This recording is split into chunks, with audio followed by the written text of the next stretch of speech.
Praise the lord. Hallelujah! Hallelujah! సంతోషంగా ఉన్న వారందరూ ఒకసారి గట్టిగా దేవుని నామాన్ని మహిమపరుస్తారు. హల్లెలూయా!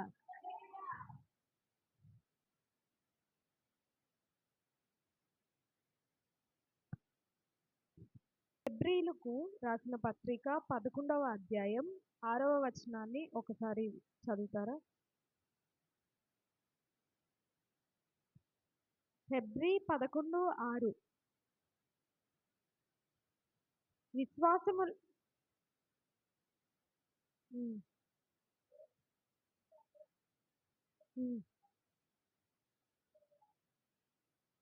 హ్మ్. చాలు. ఇక్కడ విశ్వాసము లేకుండా దేవునికి ఇష్టంగా ఉండడం అసాధ్యం. మనకేం కావాలంట దేవుడికి ఇష్టంగా ఉండాలంటే? విశ్వాసం కావాలి. ఇప్పుడు విశ్వాసంలో మొదటి రకం విశ్వాసము. మార్కు సువార్త 5:34 ఒకసారి చదవండి.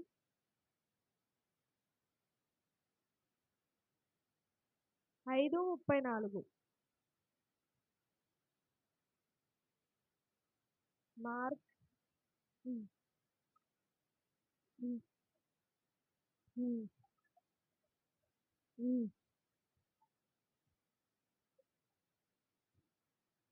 చాలు. ఇక్కడ ఒక రక్తస్రావము కలిగిన స్త్రీ దేవుడక్కడ వాళ్ళ ప్రాంతంలో కార్యాలు చేయడానికి వెళ్ళాడని ఆమెకి తెలిసి దేవుడెళ్ళాడంటే అసలు ఖాళీ ఉండిద్దా అండి?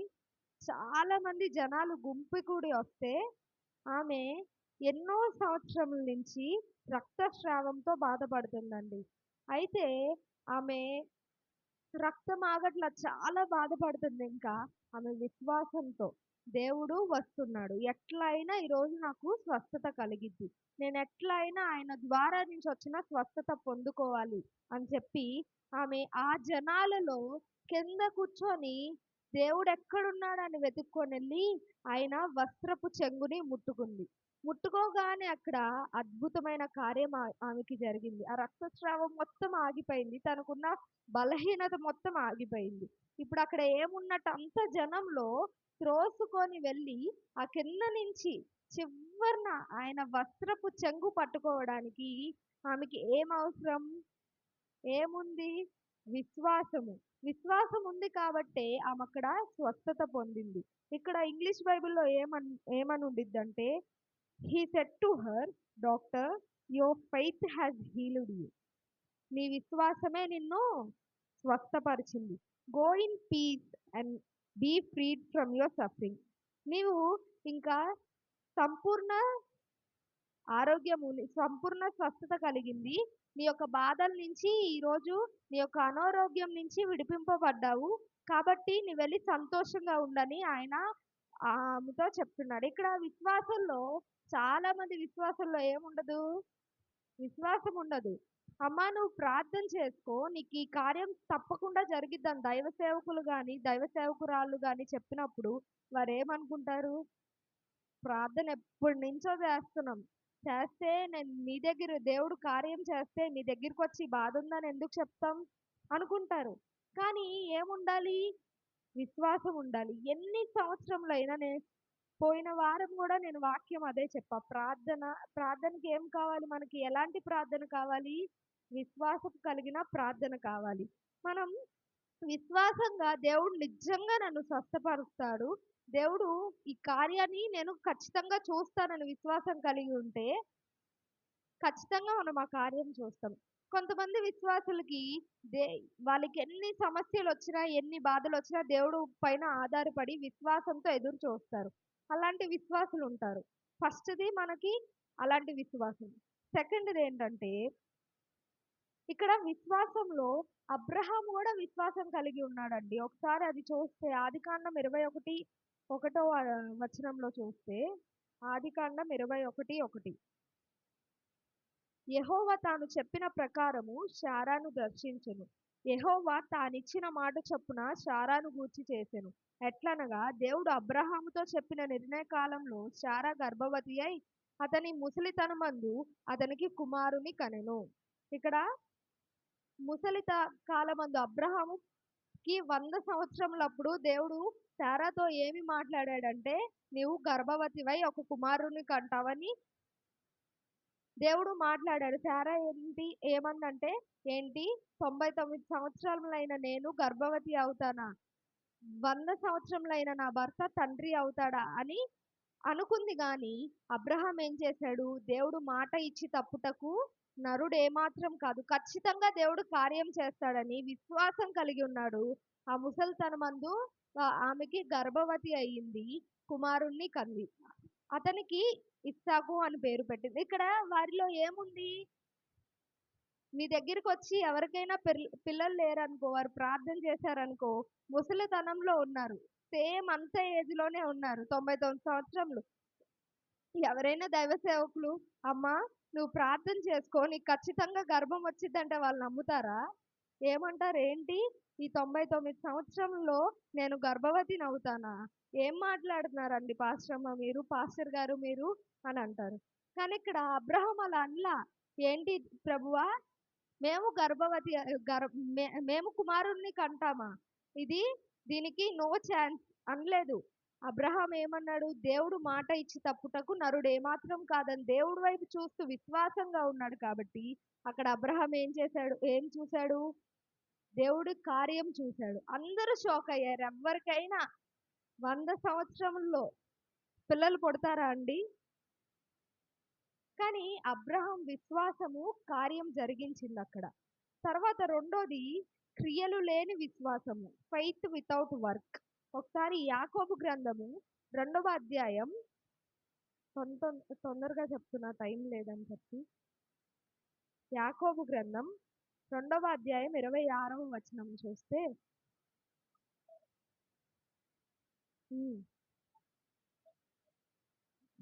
ఇక్కడ ప్రాణము లేని శరీరము ఎలాగ మృతము అంటే, ప్రాణం లేకపోతే శరీరము బ్రతికిద్దా? వాళ్ళ హార్ట్ బీట్ కొట్టుకునిద్దా? అప్పుడు మనం వాళ్ళని ఏమంటాం? ఈయన చనిపోయాడు, ఈవిడ చనిపోయింది అనుకుంటాం కదా. ఎట్లాగా మృతము? క్రియలు లేని విశ్వాసం కూడా. కొంతమంది దేవుడికి ఏం తెచ్చేవారు, దేవుడికి ప్రార్థన చేయరు ఆ సమస్య అందు, కానీ విశ్వాసం అండి మాకు దేవుడి కార్యం చేస్తాడని అని అంటారు. మీరు క్రియలు అంటే మీ క్రియ అక్కడ పని ఏం చేయాలి? ప్రార్థన చేయాలి. దైవ సేవకులకి చెప్పి ప్రార్థన చేయమని అనేక మందికి ప్రార్థనా సహాయం అడగాలి. కానీ అక్కడ మీరే ప్రార్థన చేసుకోకపోతే దేవుడు కార్యం చేస్తారా? ఫెయిత్ వితౌట్ వర్క్స్ అక్కడ దేంతో సమానం? చచ్చిపోయిన శవంతో సమానం అంట. దేవుడు కార్యం జరిగించడు. మనము ప్రార్థన చేసుకుంటూ దేవుడు ఈ యొక్క కార్యాన్ని జరిగిస్తాడని విశ్వసించామనుకో, అది విశ్వాసం అంటారు. దేవుడు అప్పుడు కార్యం జరిగిస్తాడు. ప్రార్థన చేయరు కొంతమంది, కానీ ఏమంటారు? ఈ కార్యం మాకు జరిగిపోవాలి, జరిగిపోయింది, దేవుడు ఎట్లయినా చేస్తాడు, మాకు తెలుసు అని అంటారు. కానీ ఇక్కడ దేవుడు ఏం చెప్తున్నాడు? అట్లా చేసిన వాళ్ళు ఏం చెప్తున్నారు? ప్రాణం లేని మృతంతో అంటే చచ్చిన శ్రవముతో సమానమంట. అయితే మనం ప్రార్థన చేసి కార్యము పొంది విశ్వసించి కార్యం పొందితే అది వేరేలా ఉండిద్ది. ప్రార్థన చేయకుండా ఏమి చేయకుండా ఏమంటారు? నాకు ఈ కార్యం జరిగిపోవాలి, దేవుడు ఈ కార్యం చేస్తాడు, అది తప్పనమాట. మనకి అసలు ఆ కార్యము జరగదని దేవుడు క్లియర్గా చెప్తున్నాడు. ఇక్కడ రెండోది ఏం నేర్చుకున్నాం మనం? క్రియలు లేని విశ్వాసం. కొంతమంది విశ్వాసులు పనులు చేయరు, దేవుడికి ఏమి ఇవ్వరు, సహాయం చేయరు, దేవుడి సన్నిధిలో వచ్చి ప్రార్థన చేయడు, తొందరగా రారు, దేవుడు పని చేయరు, కానీ వాళ్ళు విశ్వాసులు అంట. చర్చికి వచ్చి ఎంతో భక్తి పరుల్లాగా నటిస్తారు. ఇప్పుడు మనం ఈ లేఖనంలో విశ్వాసానికే కాదు, విశ్వాసులకు కూడా అది వర్తించిద్ది. అప్పుడు అక్కడ ఏమని చెప్పారు దేవుడు? క్రియలు లేని విశ్వాసము మృతము. విశ్వాసులు కూడా మనం దేవుడు పని చేయాలి, దేవుడు పని ఆసక్తిగా చేయాలి. ఏమైనా దేవుడు చర్చి బాగోలేదా దులపాలి, లేదా చర్చ అయిపోయిన తర్వాత ఊడవాలి, చేపలెత్తాలి, మైక్ పని ఉండిద్ది. అన్నీ మనం చేసి వెళ్ళాలి. అప్పుడు వారిని వీళ్ళు నిజమైన విశ్వాసులు. దేవుడు పని ఎంతైనా చేస్తున్నారు అని అనుకుంటాం. అదే ఏదో ప్రార్థనకొచ్చి, వాక్యం స్టార్ట్ అయినప్పుడొచ్చి వెళ్ళిపోతే వారిని ఏమంటారు? క్రియలు లేని విశ్వాసులు, క్రియలు చెయ్యని విశ్వాసులు అని అంటారు. కాబట్టి ఇప్పుడు మనం విశ్వాసం కలిగి ఉన్నామా? మంచి విశ్వాసులుగా ఉన్నామా? లేదా క్రియలు లేని విశ్వాసులుగా ఉన్నామా? మనల్ని మనం పరీక్షించుకోవాలి. నెక్స్ట్ మూడవది అవిశ్వాసం. మత్తయి సువార్త 13వ అధ్యాయం 58వ వచనం చూడండి. మత్తయి సువార్త 13:58.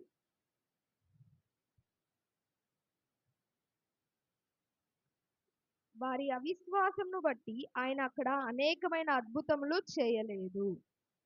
ఎవరి అవిశ్వాసము? మన అవిశ్వాసమే.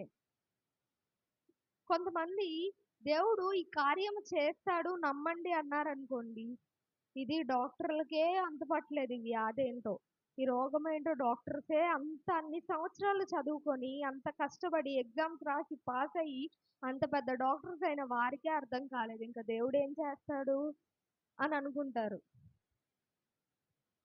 చాలామంది అట్లాగే ఉన్నారండి.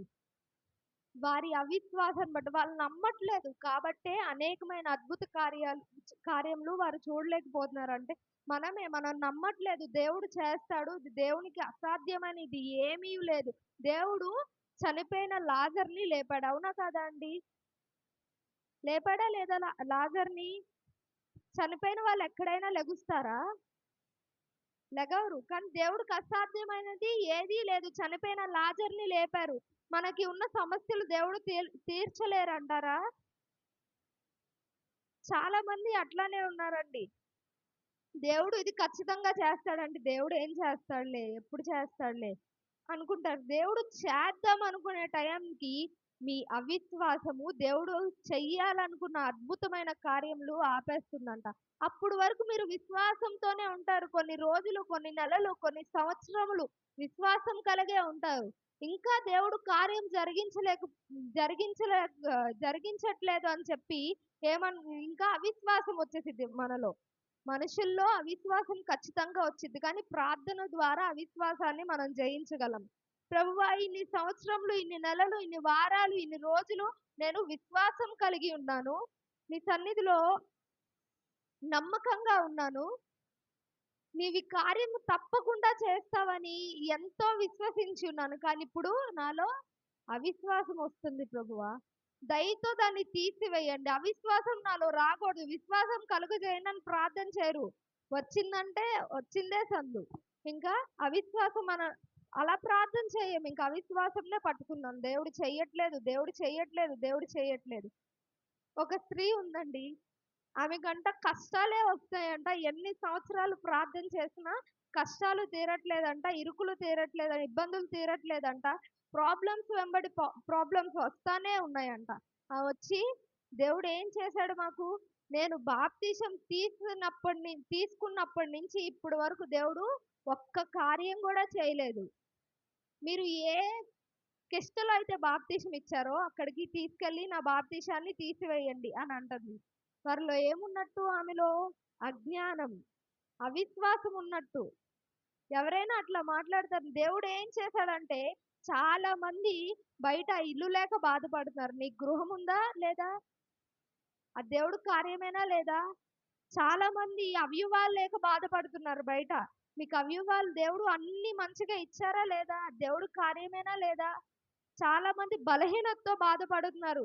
ఎన్ని సంవత్సరాల నుంచి, ఎప్పటి నుంచో బలహీనతతో బాధపడుతున్నారు. మీకు ఆరోగ్యం ఇచ్చాడా లేదా దేవుడు? ఆ దేవుడు కార్యమేనా లేదా? ఇవన్నీ మర్చిపోతారు. ఏదైనా చిన్న సమస్య వస్తే దేవుడు ఏం చేశాడు? ఏం చేయలా. దేవుడు ఇంక మా జీవితాల్లో కార్యాలే చేయడు, అద్భుతమైన కార్యాలే చేయడు అని అంటారండి చాలా మంది. అది వాళ్ళ అవిశ్వాసం. దేవుడు అద్భుత కార్యములు చేద్దాం అనుకొని మీ యొక్క అవిశ్వాసము ద్వారా దేవుడు కార్యములు చెయ్యట్లేదంట. అద్భుతమైన కార్యములు ఆపేస్తున్నాడంట. అద్భుతాలు చెయ్యట్లేదంట. కానీ మీరు ఎట్లా ఉన్నారు? అవిశ్వాసులుగా ఉన్నారా? క్రియలు లేని విశ్వాసులుగా ఉన్నారా? మంచి విశ్వాసులుగా ఉన్నారా? మిమ్మల్ని మీరు పరీక్ష ఏ విషయంలో కూడా ఇప్పటి వరకు దేవుడు ఇన్ని విసుక్కోలేదా? ఏంటో దేవుడు చెయ్యట్లా, ఈ కార్యం చెయ్యట్లేదు ఏంటో, మా జీవితాల్లో అద్భుతమైన కార్యములు జరగట్లేదు, అద్భుతమైన కార్యాలు దేవుడు జరిగించట్లేదు అని అనుకోని అని అవిశ్వాసంతో నువ్వు వెనక్కి వెళ్ళిపోతున్నావా? అయితే దేవుడు కార్యము చేద్దాం అనుకుంటున్నాడు, కానీ మీ యొక్క అవిశ్వాసం బట్టి కార్యం జరిగించట్లా. విసుగొచ్చేసింది. ఇప్పటి వరకు ఎన్ని సంవత్సరాల నుంచి పడతామండి ఈ బాధలు. ఎప్పటి నుంచి చూస్తున్నాం దేవుడు కార్యం జరిగిస్తాడేమో, జరిగిస్తాడేమో, జరిగిస్తాడేమో అని చూస్తుంటే ఏ కార్యమూ జరగట్లేదు. ఇప్పుడేం చేస్తున్నారు?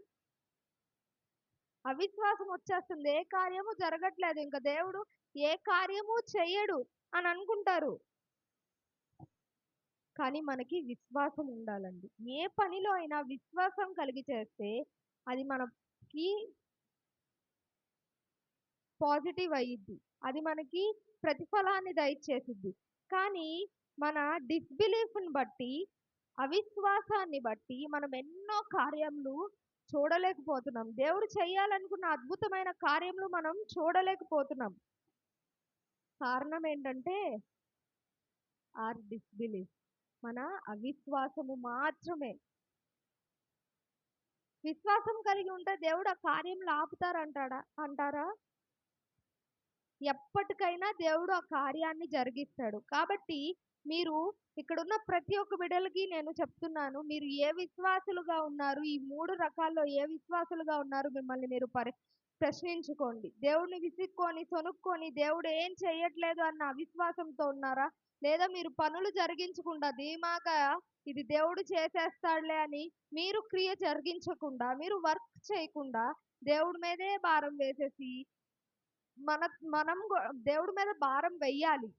మనం పని చేస్తూ దేవుడి మీద భారం వెయ్యాలి. కానీ అలా కాకుండా చాలా నెగ్లిజెన్స్‌గా ఉన్నారా దేవుడి విషయంలో? లేదంటే మీకున్న ప్రతి ఒక్క సమస్య దేవుడి మీద భారం వేసి మంచి విశ్వాసులుగా విశ్వసిస్తూ ఇది దేవుడు ఖచ్చితంగా జరిగిస్తాడని ప్రతిరోజు మీ యొక్క సమస్యల కొరకు, మీ యొక్క ఇబ్బందుల కొరకు, మీ యొక్క బాధల కొరకు ప్రార్థన చేసే విశ్వాసులుగా ఉన్నారా? మిమ్మల్ని మీరు ప్రశ్నించుకోండి. ఏ విశ్వాసులుగా ఉన్నారు? ఏ విశ్వాసం అయితే మంచిది? మన క్రియలు లేని విశ్వాసం వల్ల, మన అవిశ్వాసం వల్ల చాలా అద్భుతమైన కార్యములు మనం మన జీవితంలో చూడలేకపోతున్నాము. ఒకవేళ మీరు ఆ రెండిట్లో ఏదైనా క్రియలు లేని విశ్వాసులుగా గాని, అవిశ్వాసులుగా గాని ఉన్నారంటే విశ్వాసంగా ఉండుటకు ఇప్పటి నుంచైనా మీరు విశ్వాసులుగా బ్రతుకుటకు, మంచి విశ్వాసులుగా, మంచి విశ్వాసం కలిగి ఉండుటకు మిమ్మల్ని మీరు సిద్ధపరచుకోండి. ఆ విధంగా మనందరం జీవిద్దాం. ఈ కొద్ది మాటలు దేవుడు దీవించును గాక. ఆమేన్.